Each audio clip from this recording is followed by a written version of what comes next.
I'm going to warn you, this isn't your typical woodworking project. Look, I don't have a design or even an idea, but what I do have is this old forgotten slab that's been in my way for years. And I guess an intuition that it could be something great. So I figured that's as good a start to a project as any, right? A piece of wood and a feeling. Let's just see what happens.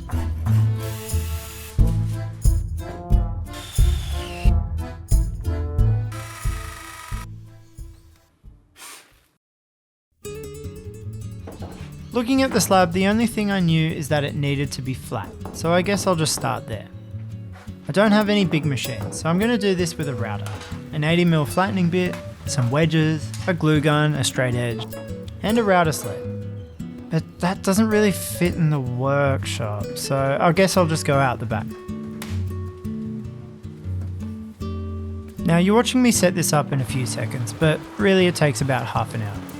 The table I'm using is warped and the floor is warped and I think the sled is warped too. You know, that's just al fresco woodworking for you.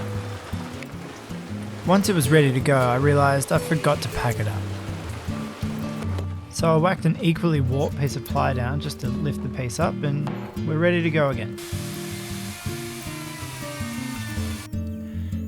I was taking off about 1mm with each pass so it wouldn't burn the slab and would make sanding a bit easier later on.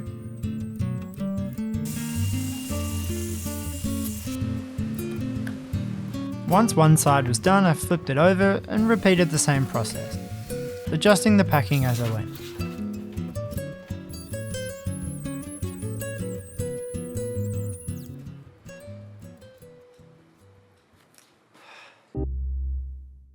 I'm thinking this slab wants to be a hallway table, since the size is just about right.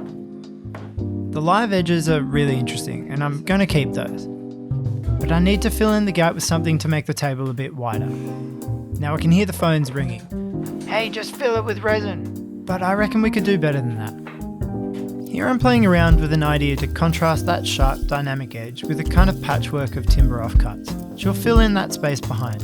I'm only using timber I have on hand in the workshop, which makes it a little bit tricky, but could also lead to some fun accidental discoveries. Right, Mr. Morosi? I don't know. And then out of nowhere, this rogue element named Dan came by and flipped things on its head and called it a shelf. I mean, it's not a bad idea, I guess, but I think I'll have to sleep on it. Okay, I've slept on it, and I reckon it wants to be a table.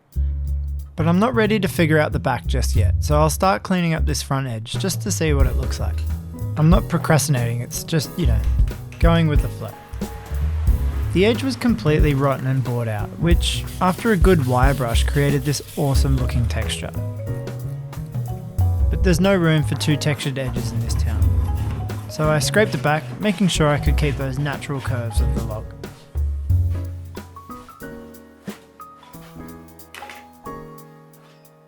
The hero of this slab is the inner edge. It's such a unique and dramatic line and also had a very interesting texture. So I gave that a wire brush to clean out all the dirt and a little drill brush to soften the edges.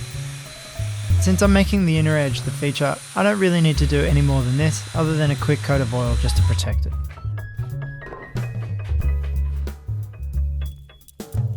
After playing around with these offcuts for a little bit, I realised I was kind of subconsciously creating something I saw about 15 years ago.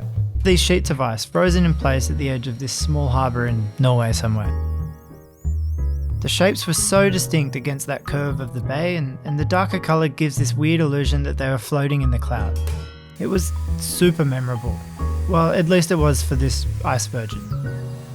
Anyway, after flattening the stock to the right thickness, I started to work out each sheet of ice one by one, thinking about the proportion to the slab and how they would dance around that live edge.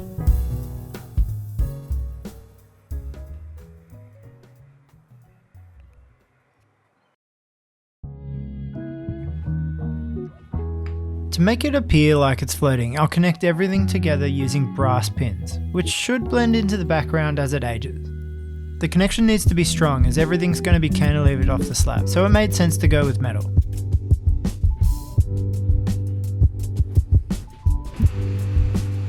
To drill the holes, I'm using my grandfather's dowel jig, which is in that very useful, not hard to calculate at all imperial measurement, which is lucky because the brass I was using had a very practical diameter of 11.11 millimeters.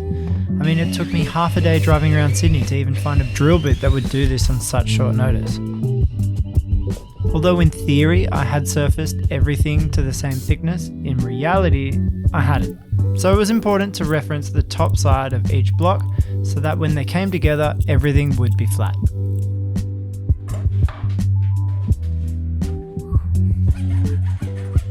I gave the brass pins a bit of a wet sand just so I could take off that 0.11 of a millimeter. That way it'll fit snugly in the holes, but also allow it to slide a little bit when the wood moves.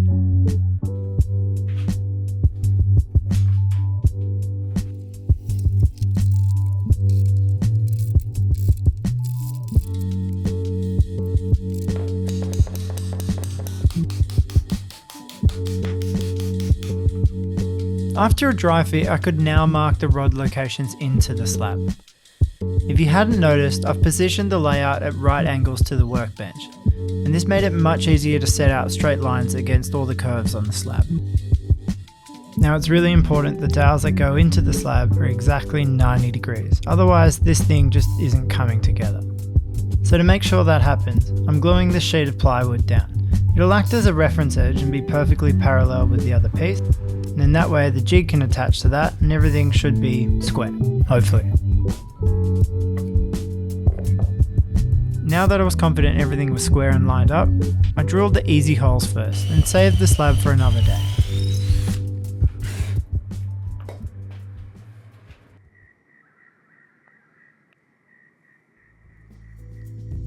To finish the setup, I clamped another piece of ply on the back of the slab and then referenced the jig against one of the blocks with a spacer. And that helps me to mimic the slab setup so the holes are going to align.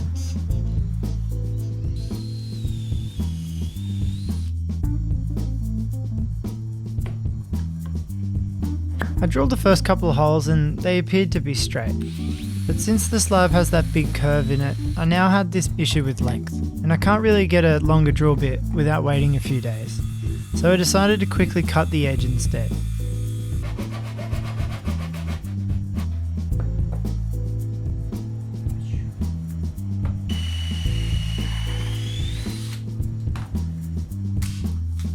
I measured the length for each dowel, making sure they were a little short, so the glue had somewhere to sit. And here I'm switching from pencil to pen, which I find helps keep my brain on task when I realise you can't actually get pen off that easily. Damn it! I guess now we see if it all comes together.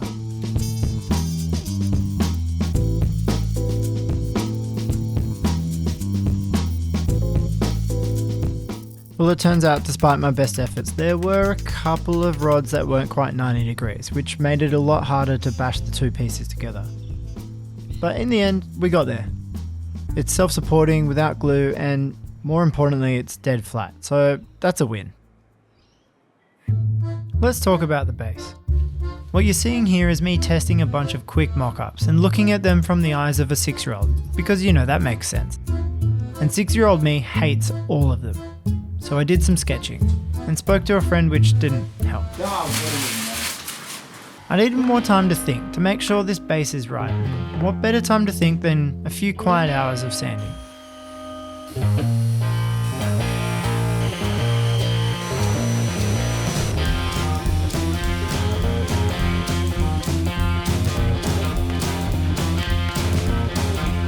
I decided to stain all the blocks with Japan black to mask their tonal differences and to also draw more attention to the slab, which is after all the hero and the only reason why we're all here. Pre-finishing the top before gluing just made sense. It's going to save me a lot of heartache later on when the pieces are locked together and I can't actually get between them that easily.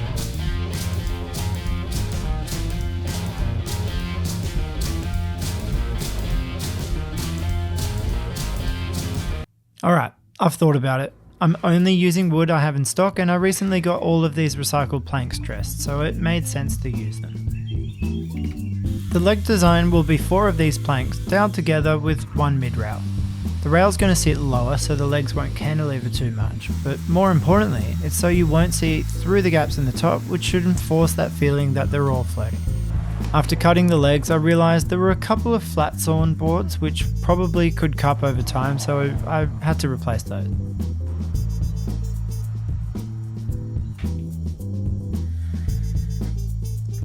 To connect the mid-rail to the legs, I'm using this new Milescraft Makes More Sense metric dowel jig. It's proving to be really handy and reliable. Once I've drilled a couple of holes, I can move the jig down and locate it accurately with another dowel and just continue the process. I then did the same on the rail, but I didn't love the flush look with the legs, and I also, didn't cut it square. I did reset the jig to make it sit proud instead, and it looks much better.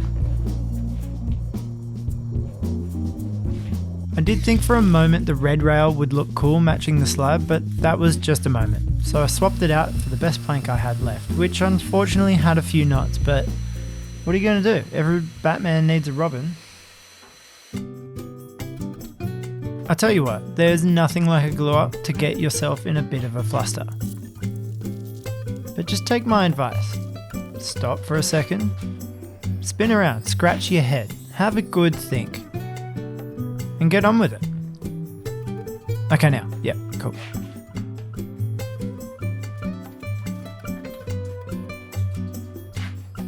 There isn't a manual on how to glue this thing up, so I'm taking a few educated guesses. I'm going to friction fit most of the brass pins between the blocks to allow for a little wood movement, and then only gluing the pins at the ends on one side just to help keep them aligned. I'm using Araldite, which is a 2-part epoxy glue. This one has working time of a few hours, which takes the stress out of fitting all of this together.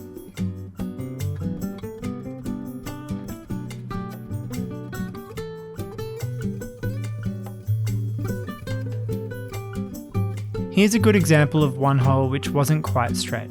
So I bored it out to be a bit oversized, and we'll let the glue hold it in place when everything is set. Luckily, the edge undercuts the top, so it's not actually visible from anywhere.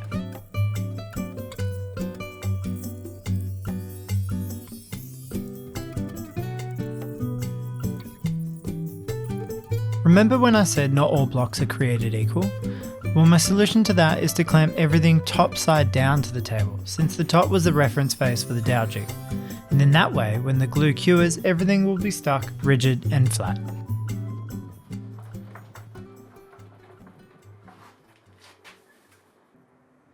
While that dries, I moved back to the base and measured out where I wanted the legs to taper. The idea here is to again give the impression that the top is floating by pushing any visible lines of the base into the background.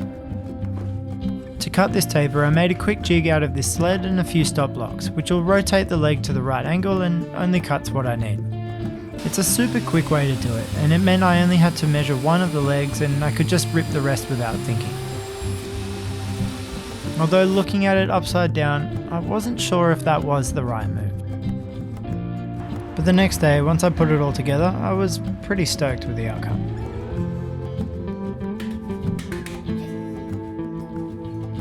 To glue the legs together, I'm using these longer dowels, which will run through the rail.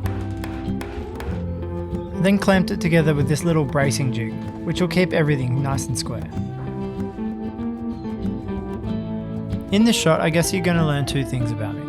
All my tools are rusty, and I like to initial everything with LMW, or let me win, to manifest a good project.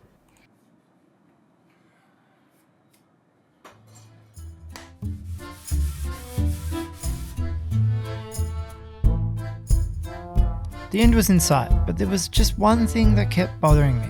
It's the edge of my hero slab. I'd wrestled for so long with the idea of cutting the edge square and what that would do with the whole look of the thing.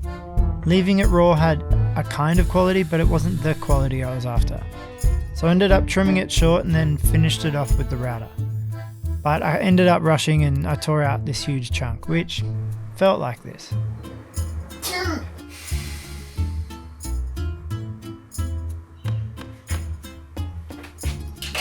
Oh well, next time. I'm locking the top to the base with a brass pin on each leg and allowing gravity to keep it there. This will give me a small shadow gap to, make it look like it's floating, but also means it can be separated and adjusted a little bit if the wood starts doing funny things.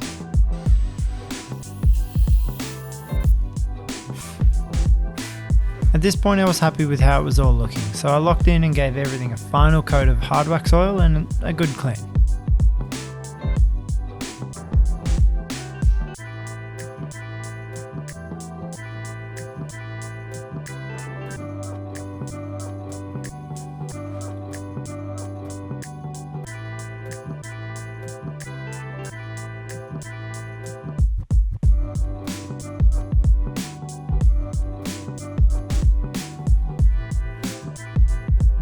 If you like this project, then go check out my chair and lamp videos, and subscribe for more.